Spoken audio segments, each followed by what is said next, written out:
And okay, we're live. Welcome to another episode of Panakal, podcast for geeks. Hello. The show about good friends hanging out, talking about things we all love. And today's topic is going to be the Corrupted Tarot deck by Wyrmwood, who is, correct me if I'm wrong, but it's being art directed by Stephanie Cost, who's down in the corner on my screen. And then the other two artists, all three of you guys are actually artists. I got Tawny Fritz and I got Andrew Sides. All three of you guys are working on this project together. We're like the Brady Bunch. I mean, there's a bunch of you, but I got three of you on today. Yeah, it's good. Yeah. We've got, so Andrew and I talked about this a little bit last night, and we came up with basically a bunch of questions to ask. Some of them are geared towards Stephanie directly as a director on the project, and some of them are going to be geared towards all three of you guys as artists on the project. So I guess we could start off with Stephanie, if that's cool with you. Yeah. No pressure there. Thanks for getting up this morning. I knew you weren't going to go to bed early, man. I called you on that shit last night. I was like, Alan doesn't know what he's talking about. I can do this. And then it was like literally 4 a.m. I was just like, okay, I'm all done with my marketing work. I'm going to go to bed now. Yeah, she's like, I'm going to go to bed. I'm like, go to bed now. She's like, I'll go to bed early. I'm like, no, you won't. Directly as I'm here though. Project. Yeah, you made it. I mean, I knew that because I know myself, right? I was literally, I messaged Tawny at like 11:30 or something saying, I'm going to go to bed early. And then I found myself sitting on the couch reading comic books till like 2 o'clock in the morning. Oh. And then I was like, you did nothing productive. Go to bed. Like, but my whole weekend's kind of been like that. Well, you guys are all super busy with this project, especially you, since you've been managing. How many artists do you have on this project? I think it's like 70 something, Holy 71, crap. 75. It's somewhere in there. We have a handful that did two parts. I saw that on the Wyrmwood's site yesterday. So I guess I can just start off with some, like, one of my questions was, you and I were talking about this when it first went live, because you guys were like fully funded within like the first like minutes. Yeah. And I was shocked at how fast I was funded. And you mentioned like doing some, like you had done some promotions before you guys went live, or Wyrmwood did anyway. Which, are you allowed to talk about that? The promotion, well, okay, so they wanted to do, every year Wyrmwood does a Halloween campaign, the Corrupted Collection, in different forms. And this year they wanted to do it as like a scavenger hunt because they did that last year and it was a ton of fun and they wanted it to be a surprise. And they pitched this to me like, we want this to be a surprise. We want it to be like a midnight drop. Totally like taking people by surprise. It's going to be so fun. And I'm just like, yeah. We need to like, wait, there's not going to be like marketing for this? So that's what like threw me off, because you guys, it sounds like they did a little bit of their own, like, I was talking to Andrew about this a little bit last night, because it sounds like they did a little bit of own like shadow marketing, like maybe reaching out to their own. Wyrmwood's a big deal company. They probably got tons of people on that. If they have a Halloween one every year, then that's already like built in, like people are expecting it. So it was sort of expected, and they ran so they had like clues pop up in their social media that you could follow. It was a very difficult scavenger hunt. I did not even get very far on this thing when I tried to do it. If I didn't know what the end product was, I'd have no idea what was going on. Yeah. So they had like, that's what I mean. They had that like loyal set of fans who are probably like, yeah, they were cracking it really. Yeah. It's like a whole Scooby gang out there. Yeah, out of like curiosity, and the Wyrmlings, like the fans of the Wyrm Life vlog that they do, are intensely investigative about like anything that they put out. Like initially I was just like, I don't know if anyone's gonna find these, but Bobby's like, no, trust me, like they're on it. And sure enough, like people were parsing like audio. It was incredible. So yeah, that part was fun. There was one meeting I remember with, I think, Bobby and Dimitri, their marketing guy, and they sort of checked in with me again. They're like, okay, just, midnight drop, how you feel about this? I was like, okay, like, fuck it, let's do it.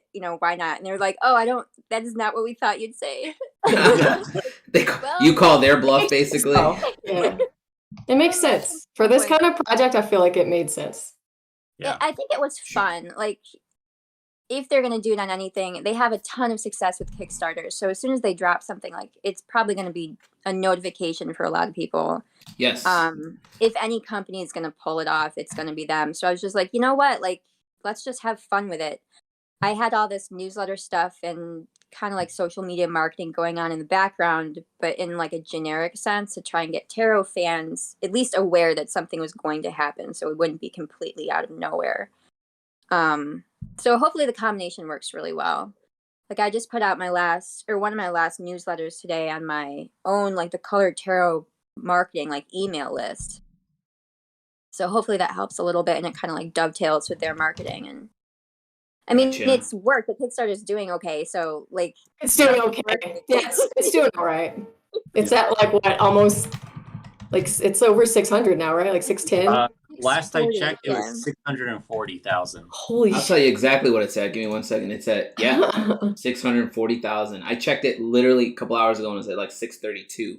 So it's just like those last minute ones that they were like, you know, remind me when it's almost over. And Yeah. I mean, Yeah. it's pretty impressive. I mean, like, the reason I was asking Stephanie all these questions is like, as someone who has done what 2 Kickstarters now, 3 Kickstarters now, and True. this shit Yeah. has never. Oh, you did 2. I've done 3. This has never happened to me. Yeah, yeah. I mean, you can go ahead and brush your shoulder off because your stuff is killing it. Your first one was amazing, and this one's just doing so well. It's like, what am I doing wrong in mine? You know, I was a nervous wreck for mine. I know. And I was just, yeah.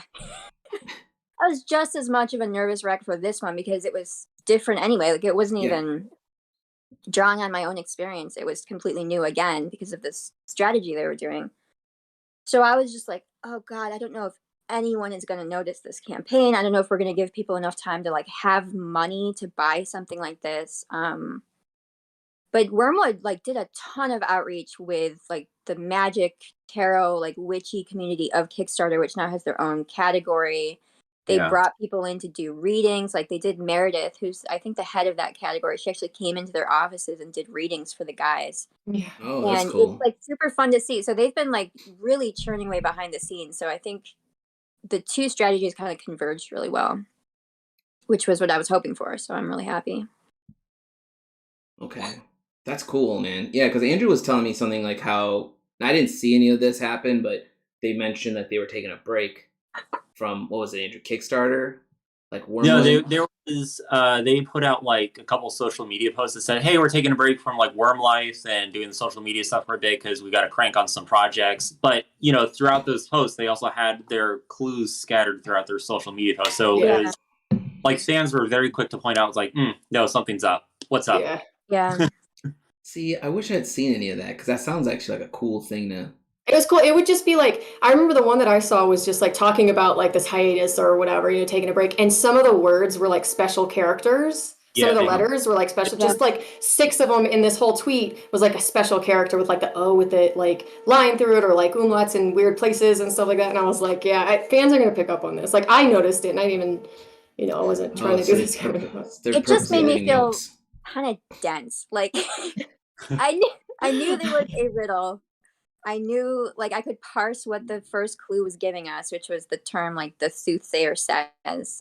And then I was done. I was like, I have no idea what to do after this. Steph, do you know who the mastermind of that whole scavenger hunt was? Was that Bobby or was that someone else within Wyrmwood? I think it was someone else, but I don't remember who. It might have been Dimitri.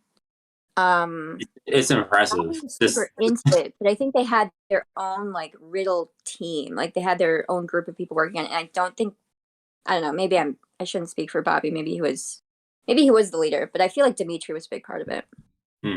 That's cool. Okay, well, another question I have for Stephanie again is, what was your criteria in selecting artists for this project? Because I know you had something specific for your own personal project, and now you're working with Wyrmwood. So for this one, yeah, I was mainly going for mood. I knew I needed darker artists. Like that's why I reached out to Tawny, because I was like, I really like this mythological feel and like these moody like character portrait studies.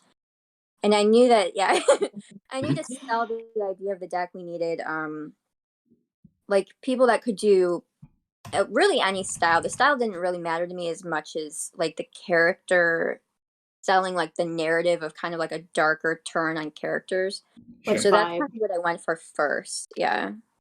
And of course I always like, you know, my aesthetic is colorful stuff. So I tried to look for people that obviously are in my sphere, because I didn't want to do a public announcement post. I wanted to be able to like do this That'd on be the insane. slide. You would get everybody if you did there was that. a lot of people that I was already So there is kind of like my own aesthetic built into it, which I just, it's kind of inevitable. But yeah, the whole like the spookiness and the kind of darkness, but not grotesque. Like I wanted to find this nice balance where it was like really beautiful and kind of melodic or poetic looking artwork. And also people that had a style that I thought if they didn't do tarot already, I thought could be adopted really well into like a tarot format. Like Crystal Sully did a card, and she was really nervous because she's never done tarot cards before. And I was like, I think you'd be really good at it. You just have to, look at these examples I put together. I think it's just about the composition. And sure enough, she produced a card that's really gorgeous. Like it has those kind of organic looking lines and like the fields of color and stuff like that. I was like, you nailed it. It's great. So it worked out for a lot of us. I think that's one of the things I really liked about, because when I worked with you on your first project, I liked is Stephanie has a way of walking you through each of the cards where she doesn't just tell you what the card is. She actually was sending me reference photos like, here's an idea here, here's an idea here. And it's like, you don't have to use any of these.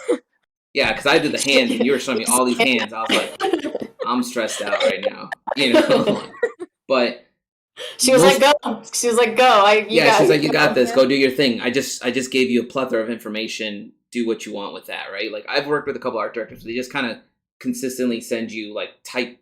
Like here's another type of idea. Here's an idea. There's no like visuals, and as a visual, we're all artists, right? A visual reference helps us think a little harder on certain things. Yeah. So having those visuals, appreciate that no matter the art director. If there's like, if it's a specific thing that they need and they send like image reference for like this is the vibe or this is the mood or whatever, I'm like, great.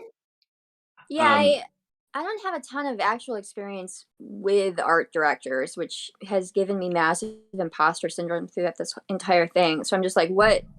I think you're doing great doing this. Just kind of talk to yourself. I'm gonna jump away from Stephanie a second now and talk to Tawny. So you did the death card, which is also, I believe, the card on the front of the deck. Is that correct? What do you mean? Are you on the cover art as well? No. That fell through, but the death card has been featured a ton in all of the videos. There it is. Yeah, that's the card, and here's the drawing. Oh, sweet. Ooh. Oh, nice. So is that the original, the inks and everything? Yeah. I love that. On clayboards. I'm no good with clayboard. I love clayboard. I do too. You can scratch out mistakes. So some of these questions are going to be the same for all three of you guys. So then you other two can prepare for what I'm going to ask you. But for Tawny, I was going to say, so the first question was, what was your experience like working on this project? Because, I'm not going to take you down a too personal road, but I know you didn't. For a while, you were like not really in the mood to do. Yeah. I like my Twitter thing said I was on hiatus. I wasn't posting art. I wasn't doing art. And Stephanie emailed me. She sent out the email to like all the artists that was like, this is what's going on. And I didn't see it because I wasn't checking that email address because it was my like info at email address. And I was like, no, not doing art. And it was over the summer, wasn't it? Like when did that email get sent out? Like mid-July, late July. Yeah. So I was in the middle of like camping and stuff. And then thankfully for me, Stephanie was like, I'm not going to let you ignore this. And she messaged me on Discord and was like, hey, have you seen that email I sent? And I was like, oh, no, I haven't. So I went and looked at it and I was like, oh yeah, I want to be part of this. Alan, did you recommend I do that? Or was that just in my... I don't remember. He's like, yeah, she's not checking shit right now because I was very like in my feelings about stuff. I'm pretty sure there might be a moment when you reached out to me, but I don't remember. Ignoring your email sounds super healthy, by the way. Like I can't even blame you. Tawny was Tawny was like hiking and camping, just enjoying life. So it's like like a theme song. I am not anytime she says she's thankfully you checked that email and and then there was like a lot of the cards had already been claimed. I think even Death was claimed at that point, but then that one fell through. So she was like, I really want, you said like, I really want you to do the Death card. And I was like, I didn't even want to bring that one up. That's the one I wanted to do. It was already taken. And then, so I was really happy that kind of happened. Everyone wants to do Death. Like, everyone. So I knew it was kind of my baby. Like, I knew that it had to be unique because of the nature of the deck. We couldn't just have like, a creepy skeleton. It had to be somehow different. Yeah. And it had to be more like, I wanted something more gentle, I guess. And a lot of the artists you know, they were pitching ideas and they were really, really dark. And I was just like, I need something that, because death isn't super scary. Like in tarot, it's not a terrible card. And I wanted to kind of keep that feel in this deck and have it be like just as kind of nuanced. So I knew, I was like, I really want Tawny for this because I saw your Persephone drawing, which is one of my favorites. I was like, it has to happen. Yeah, that's kind of what I was going for, because I'm definitely like, the death card's one of my favorites just in any deck because of its meaning is like, you know, the end of an era or change or like a, you know, this chapter and then moving on, and it's like actually a really solid card to get in a lot of situations.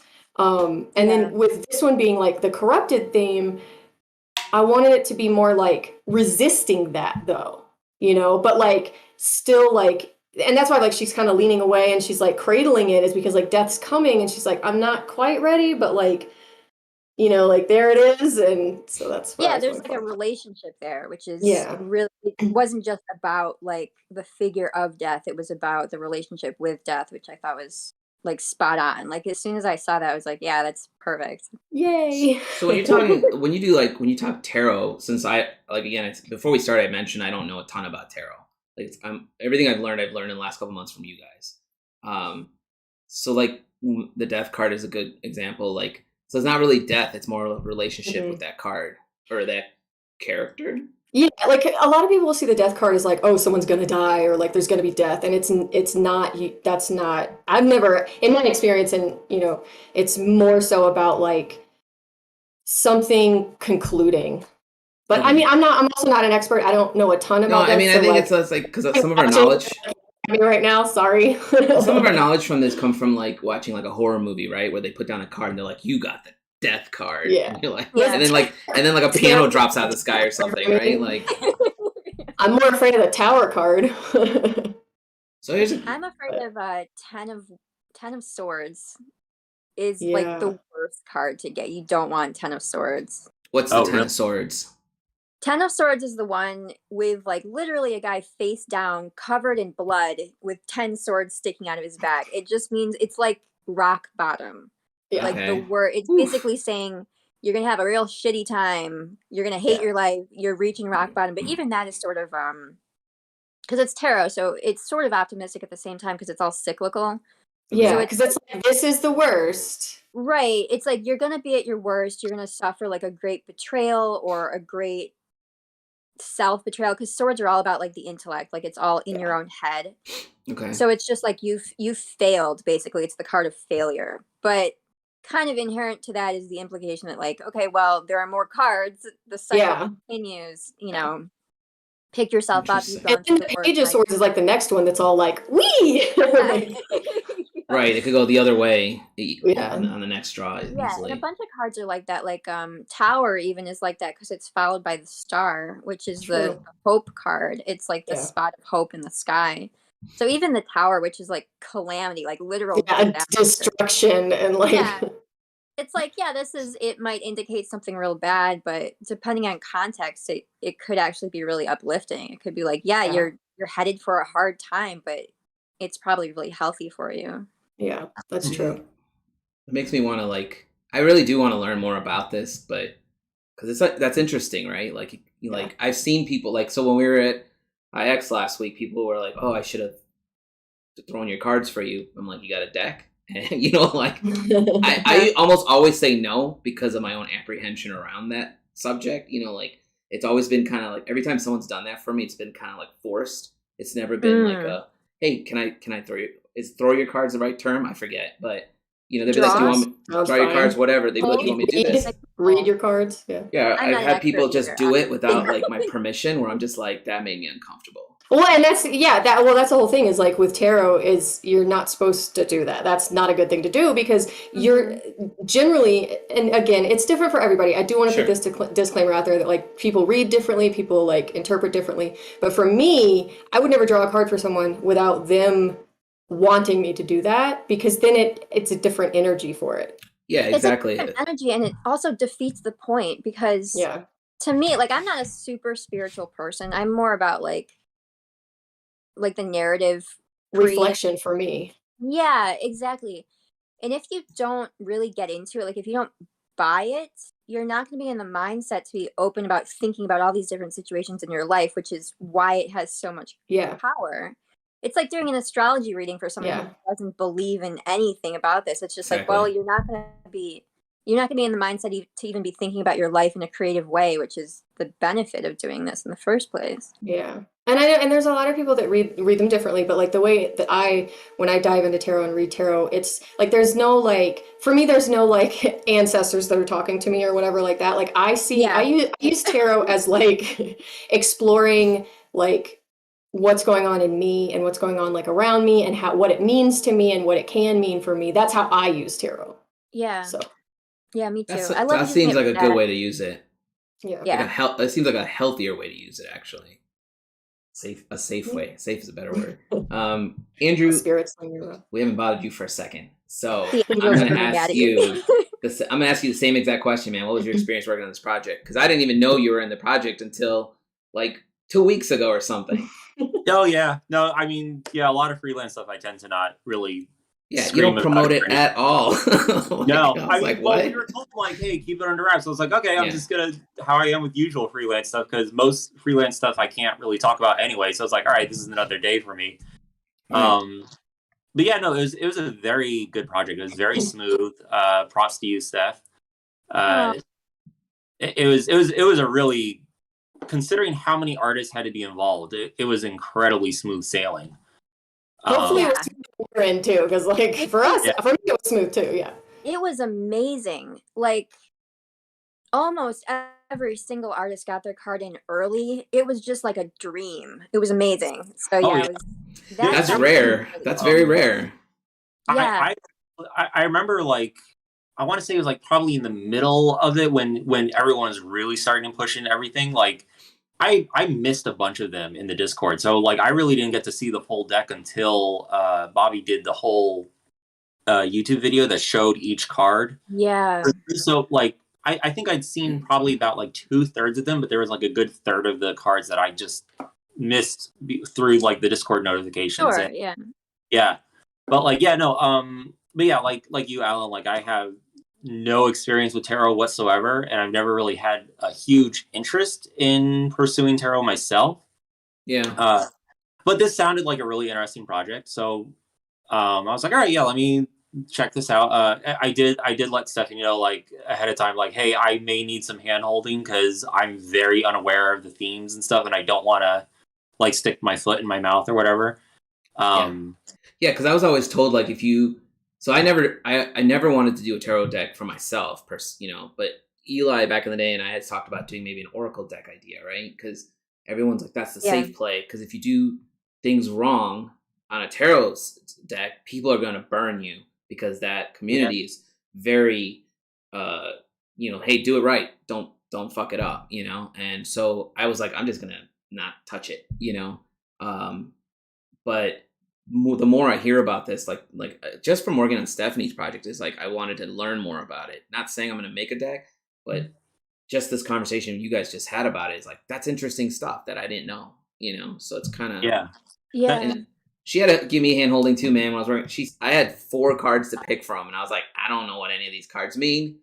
I don't know which ones are good for me. And you had like 3 of cups, didn't you? Yeah, I took that after she gave me like. Stephanie gave me like paragraphs of like, and we got on a call one day and she was like, this card speaks to you the most, I think, because of these reasons. This card, that is like, I feel like that's your card for like personally. Yeah. Because it's, it's about community and like coming together and like, that's Alan's card. Yeah. It worked perfectly for me. You don't think you're an expert, and I'm not an expert or anything either, really. Like there's tons of levels of tarot meanings that I don't know. Yeah. I'm like a baby tarot reader. Yeah, me too. And that's better than Andrew and me already. Yeah.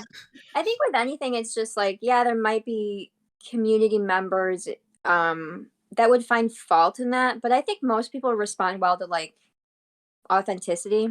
Mm-hmm. Yeah. So I think as long as, and we're artists, so that's kind of what I was going for, especially with Chromatic Fates when I had even more people who'd never done tarot before. And I was just like, well, people might get mad if we do it wrong, but I think people would also like really inherently get the genuine love we have for our card, which is why I wanted to pair everyone up specifically with a card that works well for them. And I tried to do that a little bit with this deck too, as much as possible. Yeah, I remember seeing like all the descriptions, and then I think we were basically told to like pick your top 3 that you wanted and all that. And yeah, like I had the King of Pentacles, obviously. I forgot what the other 2 were that I was looking at. But the King of Pentacles one, like I was like, okay, I can reasonably see an idea for this one compared to some of the others. That. Yeah, like the death card, like I looked at that one, I was like, I have no idea how I would even tackle that. I'm just gonna pass. Yeah. Yeah, there is a couple of those that like it sounded interesting, but in my head I was like, I'm not sure what the best thing would be for this. So that's kind of the King of Pentacles for me seemed the most straightforward, at least in terms of interpreting. Actually, yeah, I'm curious. I think like, how many artists on the project have done past tarot projects or were familiar with tarot versus like someone like me, where it's like, don't know anything, I am totally noob? For this one, I want to say it's almost 50-50, but I haven't thought about this before. Like I haven't actually tallied up. We have a handful of people that have done their own decks, like Zia Hunt, Natasha, Sam Gay Illinick has her own deck, has their own deck. Pardon me. Her deck is gorgeous. Sam Gay, Sam's deck is amazing. It's gorgeous. It's incredible. Yeah. I think I might have gotten that on the Kickstarter. I don't remember. Yeah, their deck is amazing. Sam's, like Sam and Zia, I would rep Natasha's too, but I haven't actually bought it yet. And I don't know if she created it or if she was hired. I don't know enough about that one. But Sam and Zia, like, are experts. I think Sam's even done interviews with Light Gray Art Lab for their tarot module series, which I caught a little bit of, and I was just in awe of. So I was just like, oh man, I really want Sam. What's a tarot module series? Light Gray Art Lab does tarot like workshops for a lot, because they're like an art workshop gallery. So they do a ton of creative workshops with stuff like that. And I think they brought in like a series of guests and had different like little mini workshops and readings and art and stuff like that. And I caught most of Sam's ones. I think I was desperately trying to like work on the Chromatic Fates tarot at the same time as this module series was coming out. So it was just like a mad dash to take notes on stuff. But I was really, really happy when Sam agreed to do this deck. Same with Zia, because I was just like, you're the experts. Like, you're as much of an expert as I will ever encounter, probably. So this is just really amazing. I mean, the artwork that's in there are some pieces in here that have absolutely floored me. And like, I'm like, oh my God. Like once I finally saw I was like, oh my God, I gotta like level up, because like, there's you and I got on Andrew and I got on so intimidated. What's that? I felt so intimidated. I was like, wow. I mean, you guys all did a great job. Andrew and I got on a call last night for like, I was like, let's make it a short call, come up with a list of questions, and then we're gonna go to bed. And then we opened that website and we were just going card by card for like the next 45 minutes to an hour. I'm just like, well, we've gone through this whole thing now, like top to bottom, because every deck in there is like, wow, like so and so's on this. Wow, this is great. I mean, everybody did a great job. That was the other thing with this project, was I got introduced to so many new artists that I had no idea about. Yeah. That's how it was for me in the last one too. Like I found myself like immediately going to like Instagram and then Twitter and following them on both. Good. Because I was just like, I want to see more of this stuff. It's a huge benefit of a project like this, and that was what I was hoping would happen, because we have a budget, but split between 78 cards, it's we can't pay people nearly enough versus like what they'd charge for an original painting or even a commission like privately. So we were basically being like, we'll do the best we can to bring you benefits beyond our budget. Like, you can have all print rights, you can network with everyone, so I think the whole networking aspect was a really, really valuable part of this, and I'm glad that people took advantage of it. I think we can't discount the fact that we're part of this collaborative tarot deck that now is like going bonkers on Kickstarter, and we can say we're part of this. This is now it's on our resume, and working with this legit big name gaming accoutrement company. And so there's a lot of like side perks that you have to look at when accepting like a freelance thing beyond just the pay, which like obviously we need to be paid what we're worth, but there's also like, that's why like with this one too, it was like I wanted to do it. Like I wanted to do, I love tarot. I love the death cards. I was excited for that. I wanted to work with Stephanie. I wanted to work with Wyrmwood. And so it was just like this opportunity that I was like, yeah, absolutely. And I was fortunate enough that I didn't have anything else going on at the time. So oh man, yeah.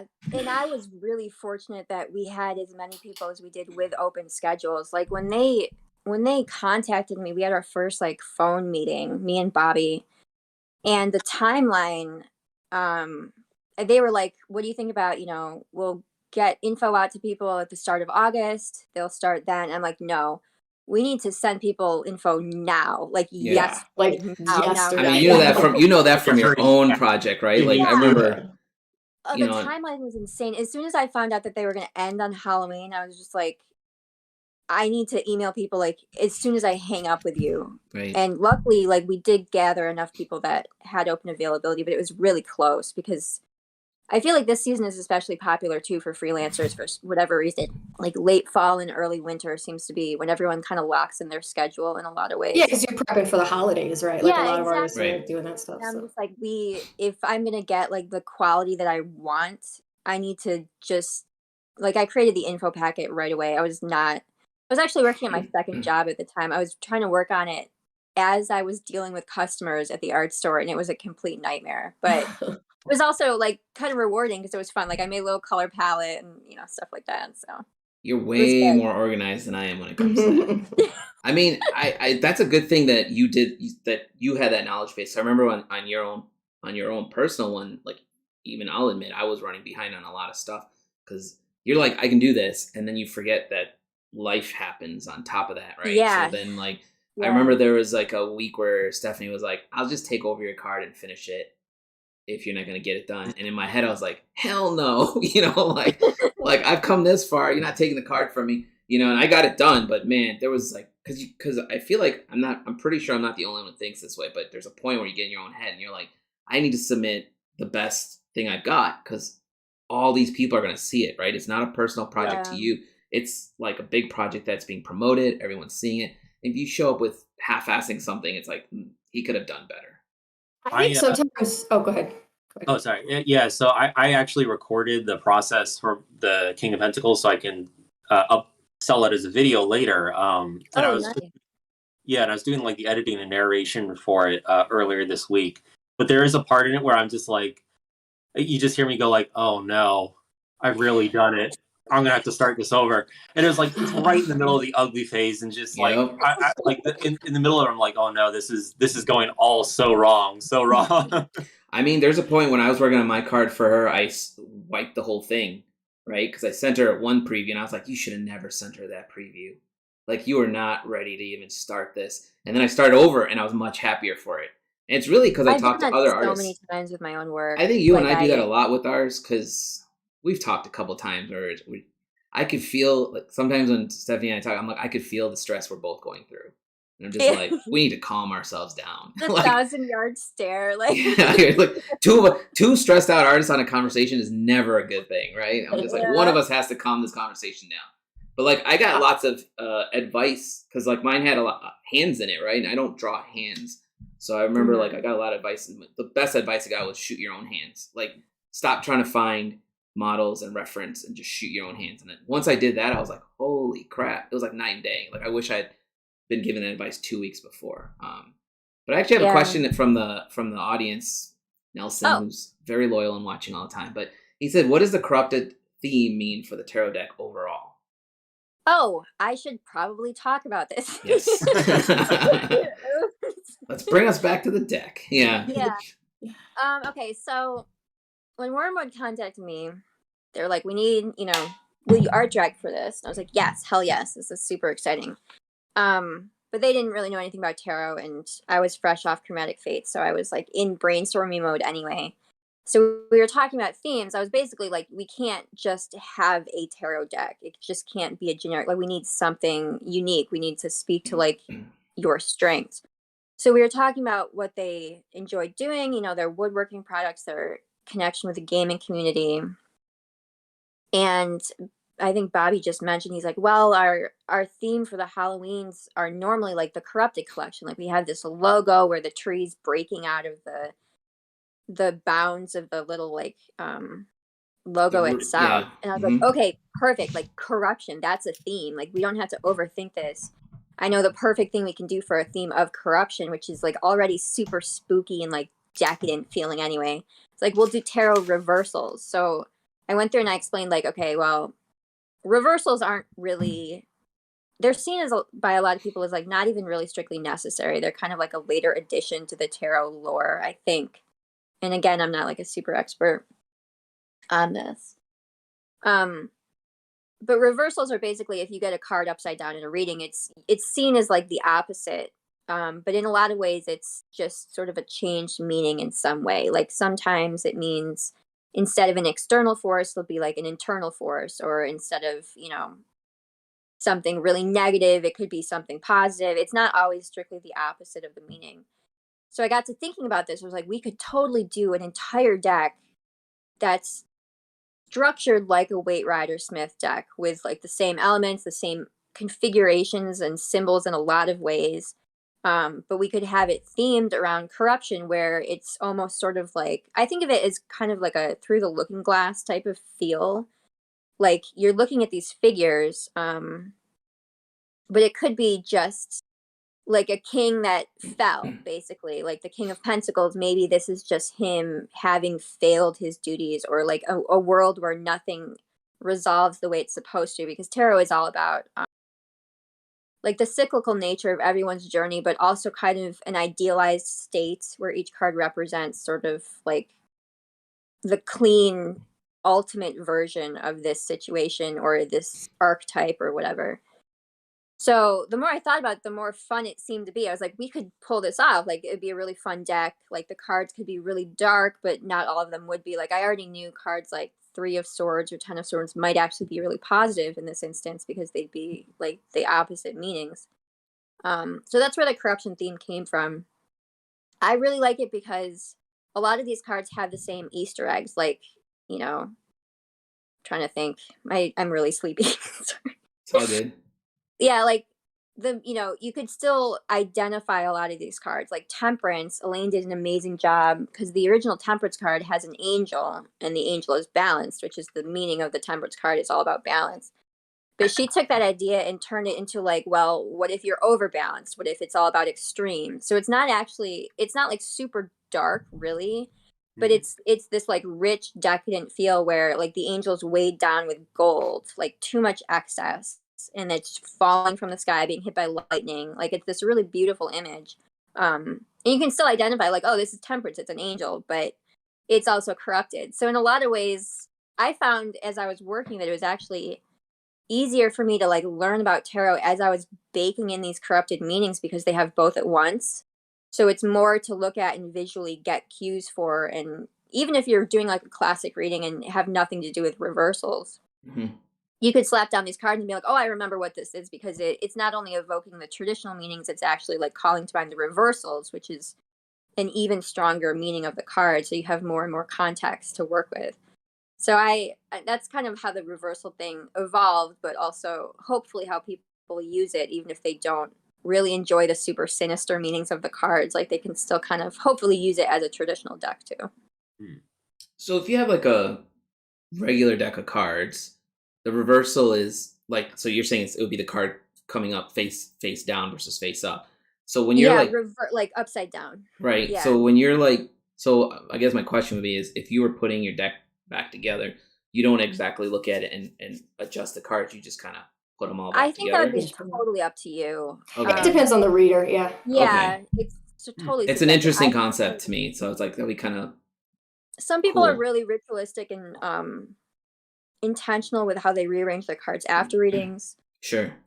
Some people just don't bother at all. I personally don't bother rearranging things at all, because I use decks mostly for art collections. Mm-hmm. So sometimes I'll go through and like I'll put them back in order, but I definitely don't do that for like casual use. I just kind of like collect it and put it in its little box again. Yeah, I'm way too chaotic for that. I just I do this shuffle where I put them on the table and go. And like go like this, and then You're that All right, person on the I'm table. like, come on, Yeah. shake around. You got time to be next. Yeah, I shuffle like like a poker deck almost. I never learned how to shuffle like that. My shuffling is terrible. That was one of That's those. why I do a chaos shuffle. I learned that trick early on as a kid. the My cards cousins, do it. yep, my cousins used Yeah. to do that all the time, and I'm just like, I need to learn how to do this. Yeah. Nelson said that's wicked. You said Easter eggs real quick. I just want to bring this up. Not one person yet has seen the second skull on the death card that I've noticed. What? Really? Hold on. Yeah. Let me go. No, find Really? Real quick. Should I show people? Maybe. Oh, I just found it. Yeah. There it is. Oh wait, I know where it is. I would not have noticed that unless you mentioned it. I noticed it, but I think I also would have noticed working on it because I carved away that like little eye socket. Yeah. Yeah. You were looking at it to do the like thing. Right. So. Yeah. God, Yeah. I love this card so much. I mean, speaking of that card, I love the skull flames. I did have a question for Tawny regarding that card because you mentioned that you looked through several other decks to kind of help you come up with part of your idea for your own card. So you said you had some decks on standby. I was wondering if you want to compare death cards and talk a little bit about what made you. Yeah, sure. Well, the biggest one is the Ryder Smith Waite deck. Mm-hmm. Or White, I don't know how to say it, but that's the one you. That's one you told me to pick up, right? I believe this is the one I bought for myself. Yeah, it's like a basic, like yeah. And I have the Centennial edition that's like more focused on the original artist that didn't get a whole lot of credit back in the day. Sure. So there's the skull. Okay, what were you gonna say? Sorry, what was the artist's name? Was it Maggie Coleman Smith? I think so. Yeah, and she didn't get like so cool. credit. Like, are you trying to tell me this woman's husband took credit for all her hard work? I think she was commissioned. I don't know. I don't want to like stuff. But anyway, so that's the death card. Yeah. And the meaning of it was the biggest part, and the skulls, because I was like, I'm obviously gonna draw some skulls because those are cool. I mean, who doesn't like skulls? But so I took the skull was the biggest thing that I wanted to like focus on. But I did, like you said, I didn't want it to be the skull is death. I wanted it to be like this kind of like, she's obviously not human because she's like the weird horns, but like she's like a celestial thing that's like there with death, and death is coming, and she's like leaning away from it. So I wanted it to be, like Stephanie said, like a relationship between the figure or the person, the subject, and death, and what it means to them, and that's just kind of like, I was like, what if they were like, kind of like, she's not like afraid of it, but she's not ready yet. Mm-hmm. And I wanted it to be flowy and have a lot of lines.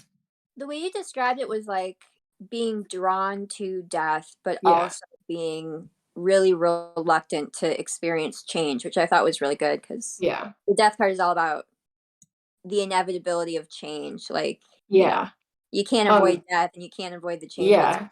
that was a big one for me, was because, like, so many people, they want something different in life, right? They want things to be better, or they want things to change. They want a situation to be different, but they're so afraid to change anything to get to that.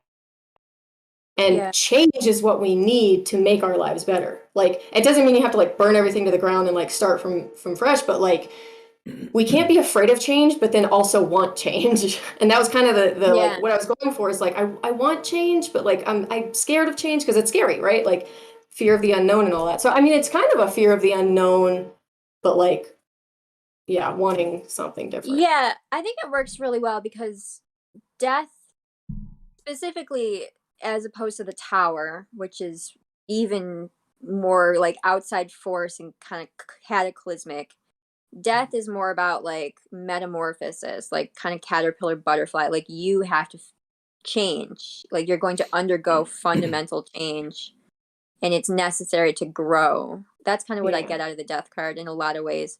So I think that's why it's so scary to a lot of people. It's because it's not even something that you can blame on something else. In a lot of ways, it's just like you really need to, like, some part of you needs to die, is what this card is. And that has to be okay. Like we have to be willing to let go of some things in order to grow. Yeah. And very interesting. It's been on my mind a lot the last few years, I'll tell you that right now. Yeah. I hear you, man. I wanted to ask Andrew some kind of the similar question too, because I was curious to know, because he obviously went into it not knowing as much about tarot as you guys did. So, like, what was your, like, Andrew? Did you have a process? Did you do some research? Did you have some reference images other than obviously what you said already, which is Stephanie was giving you advice and Yeah, so we had a large spreadsheet that basically had all the cards, and then there's a very brief description for each one, and then what the intended reversal that they wanted for each one. So after looking at that and then like figuring out the one I wanted, I basically did like a deep dive, because like I think you mentioned in the pack that like we were basing it off of like the Rider-Waite deck or whatever. Yeah. So that was like the one I pretty much did research on. I was like, okay, what's the symbolism within this card? Is there anything of note within the card that I should be aware of for the future, for mine, or within like the larger suite that is part of the Pentacles / coins. Mm-hmm. It was just kind of like that kind of research, like just diving into whatever, like basically like what's the term, like Wikipedia research. yeah. Get your body or something Wikipedia, and then you kind of chase down some of the sources to verify things here and there. Yeah, because like some of the stuff I was running into when I researched the card was I was getting all, like you guys mentioned before, there's different interpretations dependent on who is talking about it, right? Yeah. So like I was getting a ton of like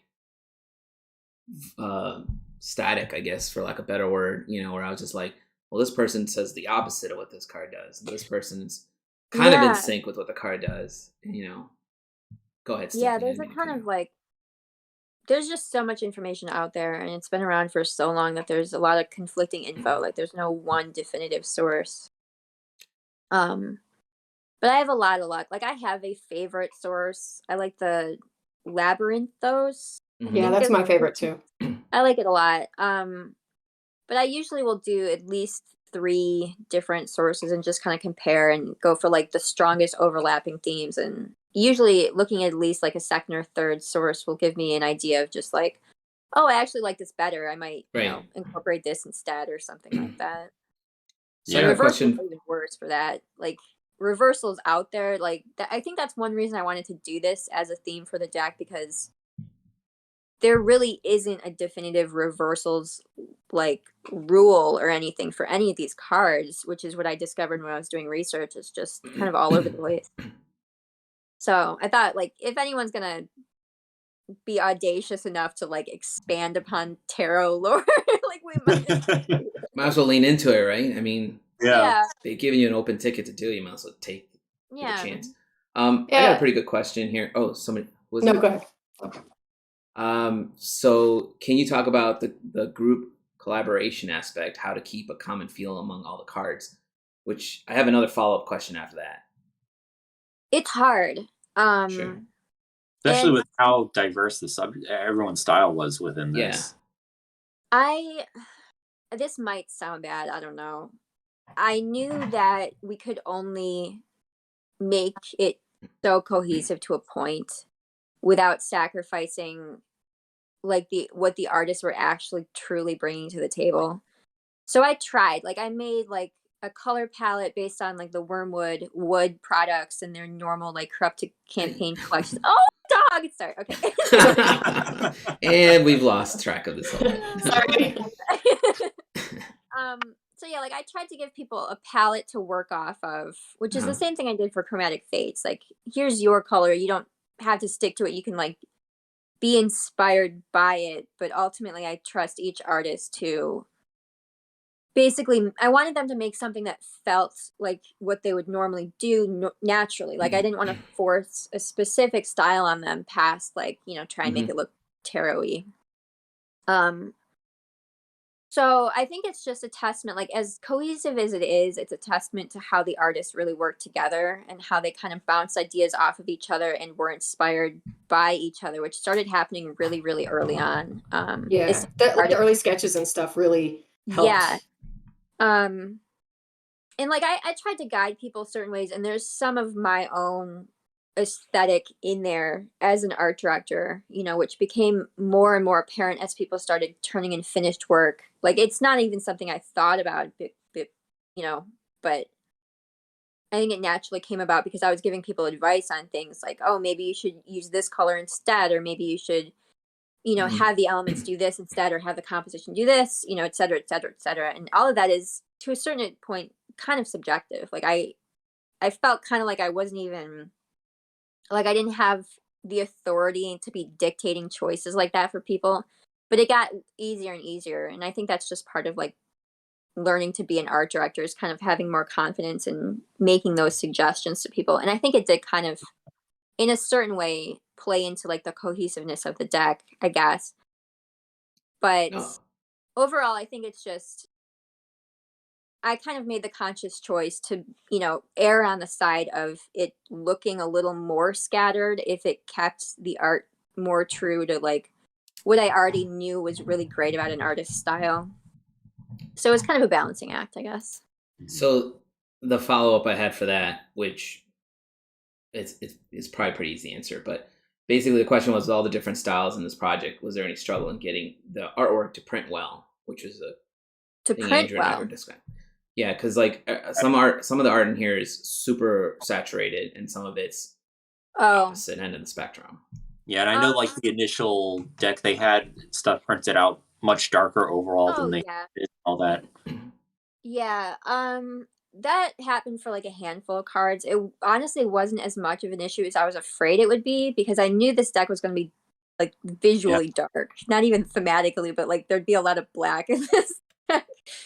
So I did, I made suggestions as we went, because I had people submit like a work in progress stage and they were sharing work anyway. So I was just like, okay, well, I can already tell you, because of the experience I had with Chromatic Fates, that certain colors are gonna not work. Like, just to tell you guys, this type of blue or this type of saturated dark isn't gonna translate well.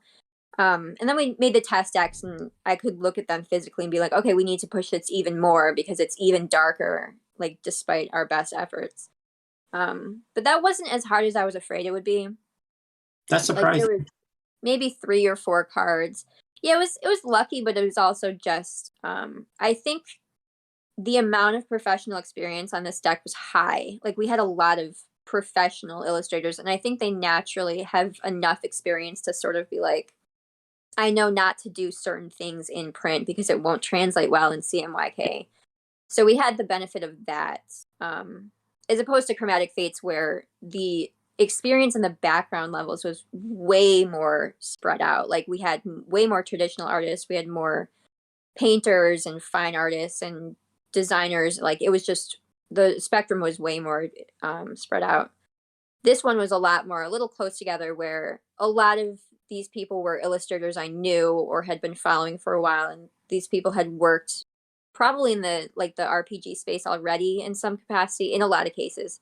So I think they were used to working in print to begin with, and it helped a lot for that kind of final pass. Mm-hmm. Cool. Huh. I don't really have any more questions.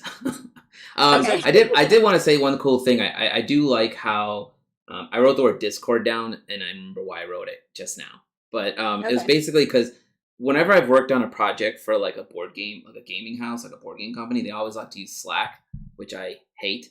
But Discord, I think it's great that when these us as artists are working on projects together, we all create like our own little Discord community. Like the one for Chromatic Fates had like, it didn't just have us all talking about what we're doing. It had art being shared. It had like a crit page where we can be like, here's how far I got on this. Can you guys give me some advice?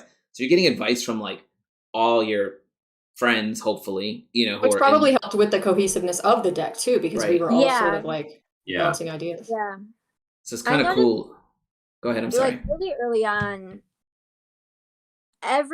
almost every person was saying like, oh, I'm really intimidated because these people are here. Like, holy shit, this is like a big deal.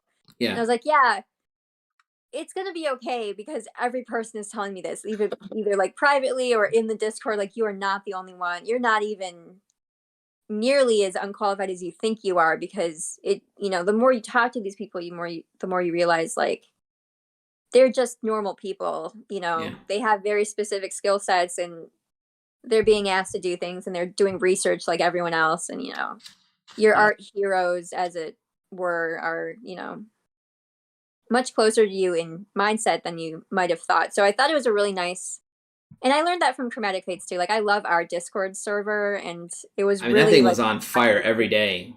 In Yeah, a good and, way. like, I didn't mean to make that sound like a bad thing. no, yeah. Like it also helps a lot because like during launch, like being surrounded by artists who are really excited Yep.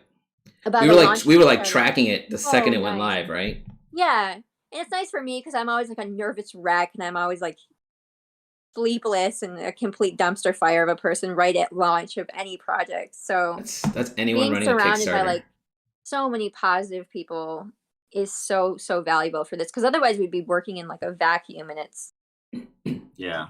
I mean, I think it's kind of like less fun, but also it makes less sense for a project like this too, where each card kind of like feeds into the next card. So it helped a lot to have people working really close together too.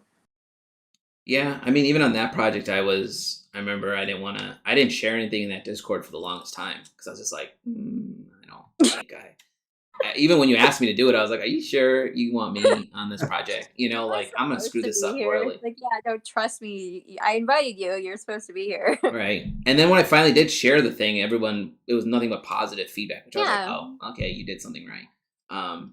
But I do like the idea of those servers, and they're still active. Like ours is, I think sometimes people are still sharing stuff in there, so you see new things in there all the time. So I mean, it's still being worked on in a lot of ways. Like there are less people actively doing work, but you know, I have Sam Gauze helping me with vector stuff and product stuff, and you know, Aria and Barbara are helping me with customer service on like the Kickstarter comments, which is enormously helpful to me. So being able to like shoot off answers is really, really helpful for me, at least, because I do really well. I'm a terrible marketing customer service person. I just get so anxious. So having support like that is really nice. That's kind of a smart play, because I up until even last week, I missed some messages on my own Kickstarter, and I'm just like, crap.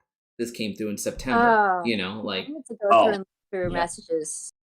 Oh, I'm so bad.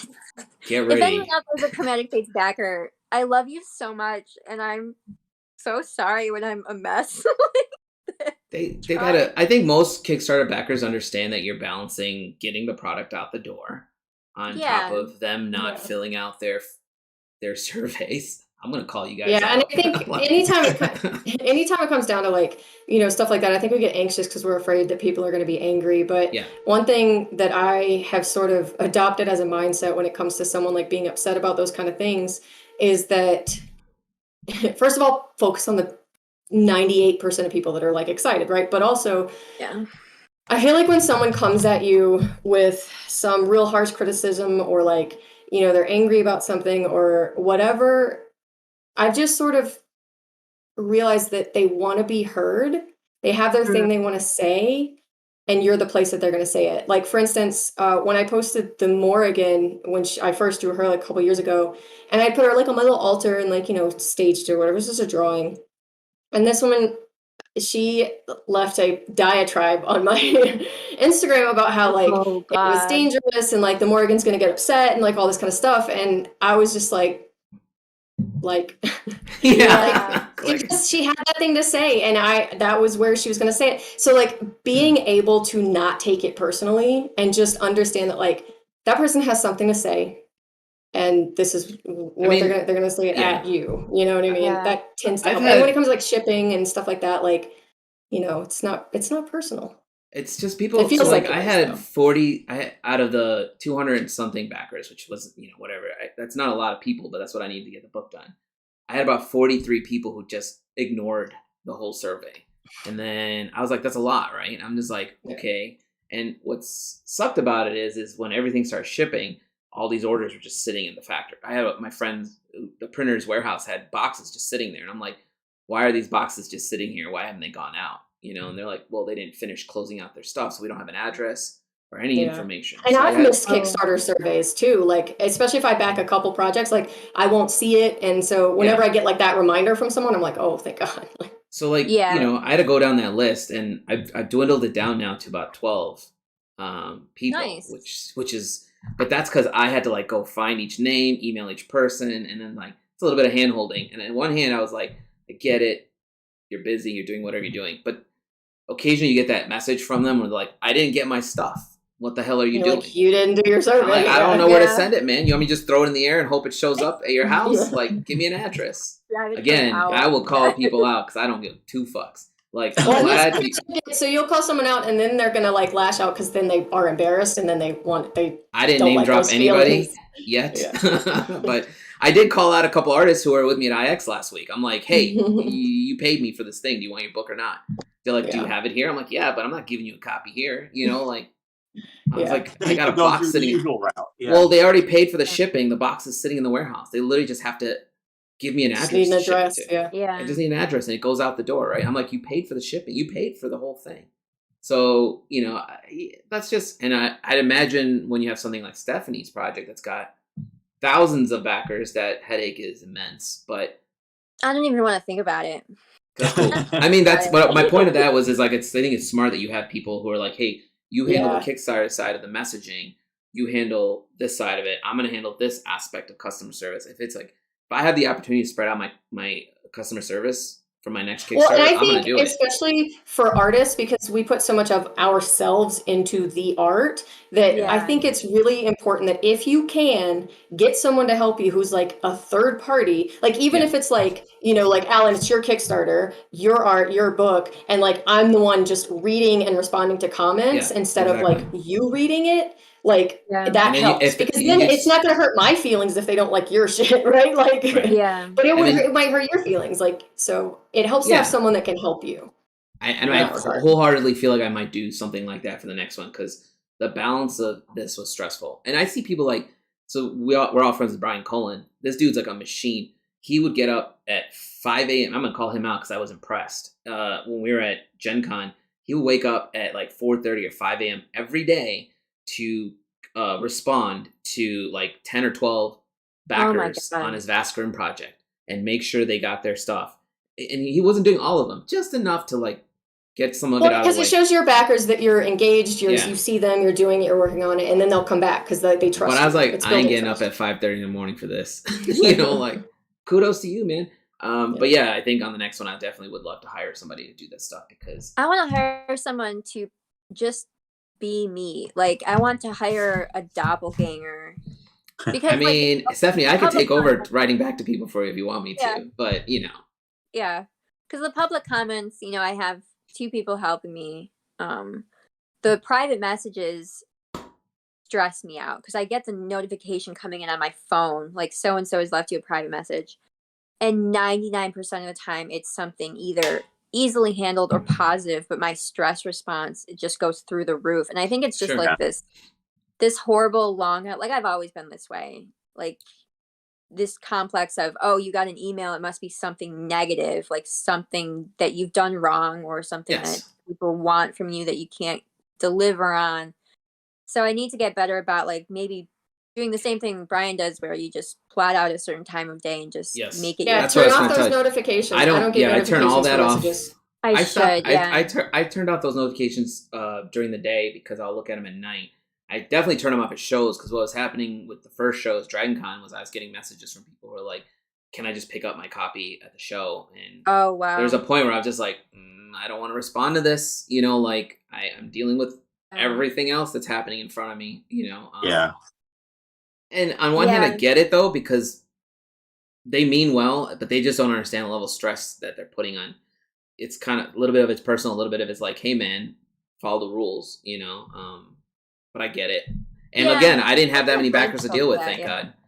I would love to have 1,000 backers to deal with. Because I feel like also sort of just establishing that the communication for this project is going to happen here on this, like on Kickstarter. I've seen some Kickstarters doing that. I saw a crazy Kickstarter, and I can't remember which one it is because I don't want to call them out if I did. But at the bottom of their fulfillment, it said, if you don't close out this Kickstarter, if you don't close out your fulfillment in X amount of time, you forfeit your stuff. 100%. And I was like, that's pretty smart. And it was like a 1 year, I think they gave them a year, which is very generous. That's reasonable. If I forgot about it for that long, then that's totally reasonable. Yeah. Which is totally reasonable and generous, I thought. I think I started seeing Zia do that because I backed one of her Kickstarters, and I think she had the same issue, just context clues, because those messages started appearing in all the updates. You're like, okay, well, you haven't done your backer survey. Like, you have X amount of time before it's just forfeit, because what am I supposed to do with these? Because you're also sitting on like something you could have sold already or gotten rid of. Yeah, you're just like storing it for them. Yeah, you're just holding on to it for them, and you're like, come on, man. Like, I'm sitting on books in the warehouse right now, but whatever, right? Like, but there's still 12 boxes just sitting there doing nothing. 12 whole boxes? Well, 12. I have tons of books. I have like 600 books. Ready to ship, like a box. 12 backers left out of 40. I was impressed that I was able to knock down from 43 to 12. I literally had to email them individually one at a time. Reasonable. Yeah. I was like, please close this out. Like, I want you to have this stuff, man. Are dying. Yeah. I did the work for you, man. Also, I feel a little bad too, right? Because it's like you took their money already, and but I don't want. In my head, I'm like, they're sitting. You're not scamming them though. Like, you right. gave them time. You told them, I mean, if they really needed that money, they would be paying more attention to the project. Like, sure, yeah. Like, I mean, what I view it as is like, if they lost track of it, they might be expecting a nice surprise in their mail one day, but they're not like starving for groceries or anything. Like, hopefully not. But yeah, hopefully they'll. And I mean, for me, if someone were to contact me and be like, I'm starving for groceries, and I'd be like, all right, well, here's a refund, and I'll sell it to someone else. Yeah. But I mean, I feel like that kind of situation is like it's not very often. Tell me you don't want it. Like, yeah. I've actually turned away people from my table who have made comments like, yeah, I'm not. I guess I've refused to sale to someone because they were like literally talking about how uncomfortable. Yeah. It's like, don't buy this if you can't buy food. I was like, I also told him, I was like, look, if your situation changes, contact me. We'll work out like a commission or whatever. Exactly. Like, I want you as like a customer and a fan, but like, I'm not. If you're struggling, if it's between groceries and my art, groceries every time. Like, it's not. Yeah, you can just look at my shit on Instagram. Like, it's fine. So I put everything up. Like, nothing's hidden.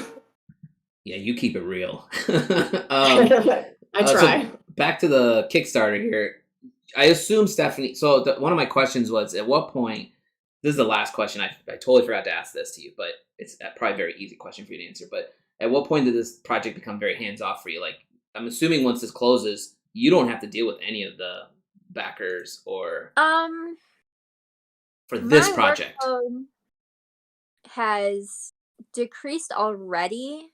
Okay. But it's still not nothing. Like, obviously I was up really late. I'm doing like newsletter pushes and a lot of Twitter pushes and stuff like that. And there's miscellaneous tasks that will consume time, like communication stuff with the manufacturer, like setting up those chains of communication with Wyrmwood so that they can take over with all the stuff that I may or may not be. I don't want to basically hold them up now. So it's a lot of like transfer of files and stuff like that.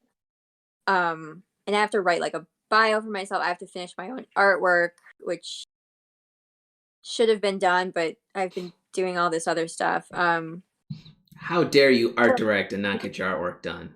How dare you? Bad. So much just had to draw or paint our stuff. You had all the other stuff to do. One artist out of everyone who doesn't have their stuff in on time. I mean, I don't think anyone should expect the art director to have their stuff ready. Because you're art directing. I probably should not have even taken cards. Like, I should have just directed. I really like the what's the card you have? They're really nice looking cards. This the sun card I think is fucking amazing. The amount of work is just insane. Sure. That's And I felt the same way with Chromatic Fates. Like, getting the Empress in last felt terrible. But so you just didn't learn your lesson. You just plowed forward. That's your own project. You can get that done when you want to get it. You're your own art director at that point. Actually, you are at this point too. So you're this artist again. Yeah. But yeah, my workload now for Wyrmwood is a lot of communications, like transfer of delegation. I'm no longer working with Bobby directly because he's the Kickstarter guy and the promotion guy, so I'll be working with their fulfillment person now and helping them. So it's a lot of there's still meetings and stuff, but it's less crazy emailing of 70 people simultaneously, which was the majority. Like, that peaked around late September, I want to say, like mid-September, and a lot of like late July, early August when I was, I think I emailed like 160 people total for this project or something like that. I had a huge, the That's a lot of spreadsheet I was people. looking at is just That's a lot of incredible. emails. Anything over 10 would have stressed me out. That's a lot of emails. While I was like sitting at the art store, I'm really bad at customer service in person. Like I can't control my face. So I mean, people say that about me too, right? They say they can read my emotions on my face. I'm like, yeah, well. Oh yeah, there's no like whatever's on my face is exactly what. Yeah, Exactly, it's too hard. If you're angry, you're angry. If you're sad, you're sad. There's no point in trying to. So that's why I have these right here. Really well. So I was just like, this store. I knew the store was going out of business. Like we were not. So you were like, fuck this store. I don't give a shit. I was. I got 160 emails to send out. Maybe 20% effort, but. People could tell. I was just like, I'm not gonna fill your card for you, like, because people would come into this art store. I'm getting completely off topic, but I feel for anyone working in art stores because some people come in and they hand you a list of specific art supplies that like their teacher got them or something, and they just then they just expect you to go. What are they, children? Yeah. They can't walk around the store and find click stuff? list. I ain't a grocery shopper. Go get it yourself. Usually, it's people mature or advanced in years who are taking art classes for the first time, and instead of like accepting direction from you and being like, hey, this is where we have our erasers, this is where we have our sketchbooks, they just bring you things and they expect you to do everything. That is a golden opportunity for you to put the most expensive shit in their basket. Literally. This is all we got. Yeah. This is what you want right here. You don't know any better, right? Let's go. The amount of conversation I've had with people at this job about like, no, trust me, ochre is gold ochre. Like yellow ochre, just trust me. Like I know I work here. You're not missing out on some obscure pigment that your art teacher knows exists and the art store doesn't know exists. Like I know what they probably want you to buy for an intro art. It's just a lot of like, dude, I know that the color. When people argue color with me, it's like, seriously. Like this is why I draw. Have you seen my work? I don't want to deal with any of that. People argue color with me all the fucking time. I don't want any of that. Yeah. Where they're like, you do know this. I'm like, I do know how color works, bitch. Yeah. You know. I don't. That's why I draw in black and white. It was a fun job in a lot of ways. Like I love color, obviously. So I love talking to people about like, oh, actually, I do know the difference between like lamp black and coal black and black and ivory black. Like talking about art supplies is shit fun. I want to learn about that I definitely don't know. Black is a color I don't even touch, so well, I think if you're a traditional painter, it becomes more and more important because as you get into like Andrew's nodding his head, he knows he paints a lot traditionally. Like modifying the temperature of your colors becomes more and more important. So like the types of blacks and the types of white you use to tint or shade becomes super important. Like you want to know which of these blacks is actually warmer versus cooler, like which will create a bluish tone versus a warm tone. And the same goes with white, like titanium versus zinc or Chinese white or whatever. And I find that stuff really fascinating. Like that's why I do the whole skull series, which I am looking forward to get back to, is because I love just the chemistry and the history of traditional paint pigments and stuff like that. But that's a whole other, it has nothing to do with that's a whole other we can have a whole talk about this on another But the moral of the story is I was sitting at this job having checked out long ago emotionally. Sure. Emailing 160 people at the same time and trying to like field responses and like simultaneously Tetris out people's top choices for cards and do it in real time because I knew like the clock was ticking basically. Very, very little time to get people locked into a card and going.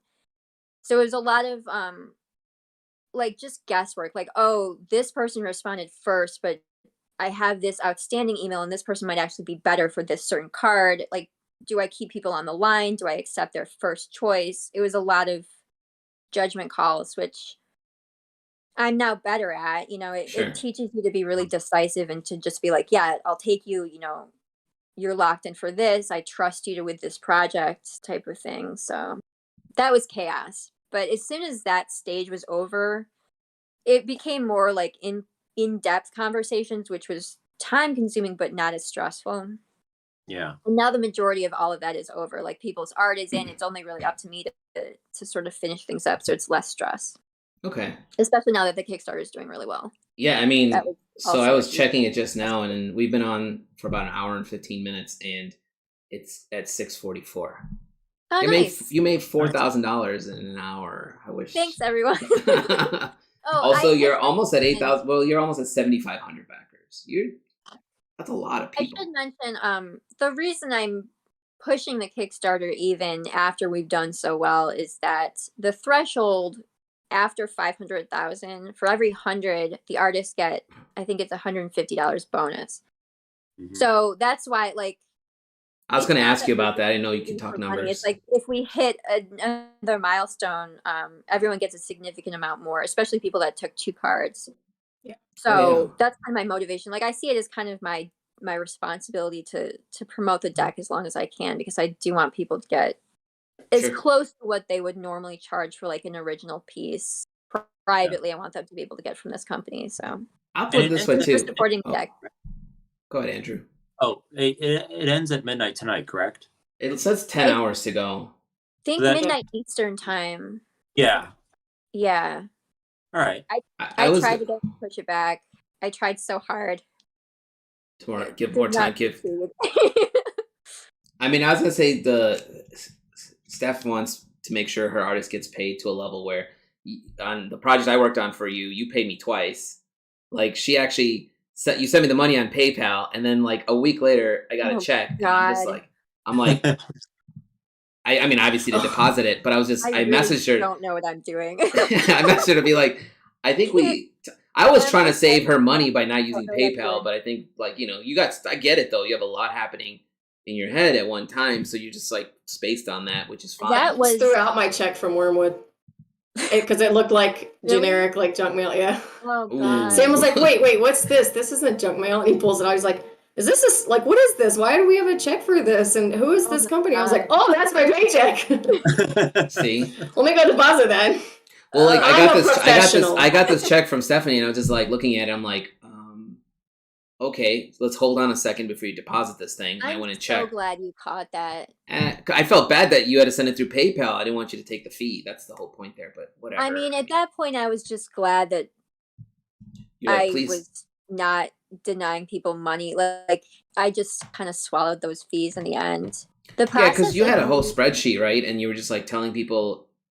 She literally asked people which method they want to get paid, and obviously people are going to lean into PayPal because they want the immediate check, which is fine. The PayPal fees increase. Yeah, it has. Which was really unfortunate. Like, screw PayPal, but yeah, still the easiest way to pay people. Yeah, there's no way around it. Yeah, that process, like, my account was flagged by my bank because they thought I was so laundering. much money going out. Yeah, totally. Yeah. If they don't know what you're up to, it looks like you're trying to move money into multiple places.